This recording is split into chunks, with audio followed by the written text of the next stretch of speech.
পনির recipe হচ্ছে tomato ভেজে নেওয়া হয়েছে, তারপর পোস্তটা দিয়ে দেওয়া হয়েছে।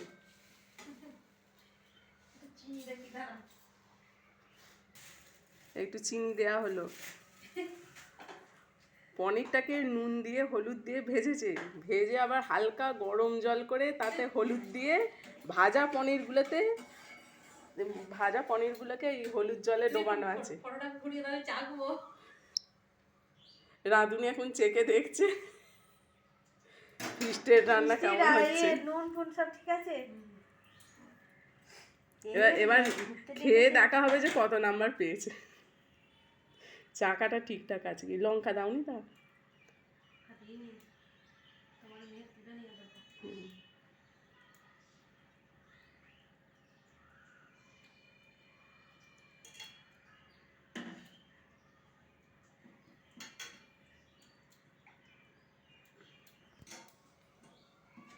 এমনি না জলে দিলে না, যখন পনিরটা খাবে শক্ত হয়ে যাবে। এটা তুমি যখনই খাবে যেমন নরম থাকবে। শুনেছেন পনিরের আসল মাহাত্ম্য কি করে নরম থাকে? পনির কিছুতে তুমি নরম পাবে না, ছানা নরম পাবে। পনির নরম হওয়ার একটা পদ্ধতি।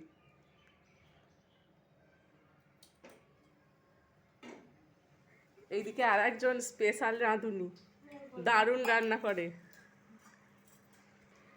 এটা তিথি মাইমা। এটা আমার ছোট মামি শাশুড়ি, আর ছোট মামি শাশুড়ির আবার এটা হচ্ছে ভাইয়ের বউ। এই তিথি মাইমার মেয়ে মিষ্টু।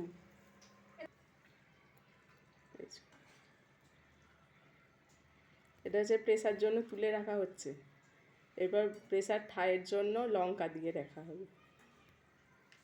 মাইমা আর ঝোল দিন, এবার লঙ্কাটা দিয়ে দেওয়া হলো।